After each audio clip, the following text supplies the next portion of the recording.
മലയാള സിനിമയിലെ lady super സ്റ്റാറാണ് Manju Warrier. സിനിമയിൽ തിളങ്ങി നിൽക്കുന്ന സമയത്തായിരുന്നു മഞ്ജുവിന്റെയും ദിലീപിന്റെയും വിവാഹം.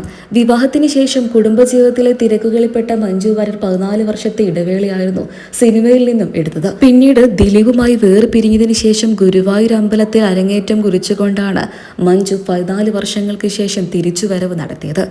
മഞ്ജുവിന്റെ ആ തിരിച്ചുവരവിലെ വിശേഷങ്ങൾ വീണ്ടും സോഷ്യൽ മീഡിയ പേജുകളിലൂടെ ഏറെ ശ്രദ്ധ നേടുകയാണ്. മീനാക്ഷിയെ ഡാൻസ് പഠിപ്പിക്കാനെത്തിയ ഗീത ടീച്ചറാണ് തനിക്ക് പ്രചോദനമേകിയതെന്ന് മഞ്ജു അന്ന് തന്നെ പറഞ്ഞിട്ടുണ്ടായിരുന്നു. ഒട്ടും കോൺഫിഡൻസ് ഇല്ലായിരുന്നു 14 വർഷത്തെ ഇടവേളയ്ക്ക് ശേഷം അരങ്ങേറ്റത്തിനെത്തിയപ്പോൾ. കുടുംബജീവിതമൊക്കെ കലയ്ക്ക് വേണ്ടി അർപ്പിക്കാൻ പറ്റിയ സാഹചര്യമായിരുന്നില്ല ആ സമയത്ത്. എല്ലാവരും പ്രോത്സാഹിപ്പിച്ചത് കൊണ്ടാണ് ഒരു കൈ നോക്കാമെന്നുള്ള തീരുമാനത്തിലേക്ക് എത്തിയത്. നൃത്തം തുടരുമോ എന്ന് പലരും ചോദിച്ചു. നൃത്തത്തിലൂടെയുള്ള തിരിച്ചുവരവ് അഭിനയത്തിലേക്കുള്ള മടങ്ങിവരവായി കണക്കാക്കാമോ എന്നും പലരും ചോദിച്ചിട്ടുണ്ടായിരുന്നു. അതിനും ഇല്ല എന്നായിരുന്നു മഞ്ജുവിന്റെ മറുപടി. കുച്ചിപ്പൊടിയും അതിന്റെ അരങ്ങേറ്റവും മനസ്സിൽ എന്നും ഉണ്ടായിരുന്നു. ഉറങ്ങാൻ പറ്റിയിരുന്നേയില്ല. ഈ ആഗ്രഹം മനസ്സിൽ ഇങ്ങനെ നീറുകയായിരുന്നു. അതുകൊണ്ടാണ് ഒട്ടും വെച്ച് താമസിപ്പിക്കേണ്ട എന്ന തീരുമാനത്തിലേക്ക് എത്തിയത്. ഇനി എന്ത് സംഭവിക്കുമെന്ന് ആർക്കും അറിയില്ല. മകളായ മീനാക്ഷി മഞ്ജുവിന്റെ അരങ്ങേറ്റം കാണാനായി ആ സമയത്ത് എത്തിയിട്ടുണ്ടായിരുന്നു.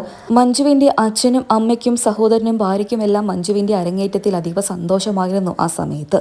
പഴയ മഞ്ജുവിനെ തിരിച്ചു കിട്ടിയതിന്റെ സന്തോഷത്തിലായിരുന്നു ആ കുടുംബം. 14 വർഷത്തെ ഇടവേളയ്ക്ക് ശേഷം വീണ്ടും അരങ്ങേറ്റത്തിലേക്ക് തന്നെ തിരിച്ചെത്തിയ മഞ്ജുവിനെ കണ്ട് അന്ന് ഓരോ മലയാളികളും ഞെട്ടി. തൂവൽ കൊട്ടാരത്തിലെ ചിത്രീകരണം കഴിഞ്ഞു കണ്ട അതേ മഞ്ജുവിനെയാണ് താൻ ഇവിടെ കണ്ടത് എന്നായിരുന്നു അരങ്ങേറ്റം കാണാനെത്തിയ സത്യൻ അന്തിക്കാട് പറഞ്ഞത്. മഞ്ജു വാര്യരെ വീണ്ടും ഒരുപോലെ കാണാൻ സാധിച്ചതിൽ സന്തോഷമുണ്ട് എന്നും കൂടെ അന്ന് അദ്ദേഹം നൽകിയ മറുപടിയിൽ പെട്ടിട്ടുണ്ടായിരുന്നു. മഞ്ജു വാര്യർ വീണ്ടും ചിലങ്ക അണിഞ്ഞു എന്നറിഞ്ഞപ്പോൾ ആ നിമിഷത്തിനായി എല്ലാവരും കാത്തിരുന്നത് പോലെയാണ് തനിക്ക് അനുഭവപ്പെട്ടത്.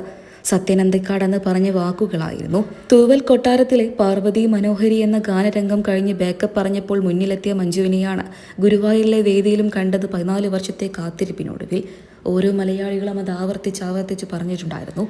മലയാളികൾക്ക് എല്ലാവർക്കും ഏറെ പ്രിയങ്കരിയായ മലയാള സിനിമയിലെ ലേഡി സൂപ്പർ സ്റ്റാറാണ് മഞ്ജു വാര്യർ. 14 വർഷത്തെ ഇടവേള മലയാള സിനിമയിൽ എടുത്ത സമയത്ത് പോലും മഞ്ജുവിനെ മറികടക്കാൻ ആ സമയപരിധിക്ക് പോലും ആർക്കും പറ്റിയില്ല. വീണ്ടും ഇടവേളയ്ക്ക് ശേഷം അഭിനയ രംഗത്തേക്ക് എത്തിയ മഞ്ജു ഒരുപാട് നല്ല സൂപ്പർ ഹിറ്റ് സിനിമകളാണ് മലയാളികൾക്ക് വേണ്ടി സമ്മാനിച്ചത്. അന്യഭാഷകളിലും അഭിനയിച്ച് സ്ഥാനം പിടിച്ചു പറ്റിയ മഞ്ജു ഇന്ന് ലേഡി സൂപ്പർ സ്റ്റാറായി തന്നെ തിളങ്ങുകയാണ്.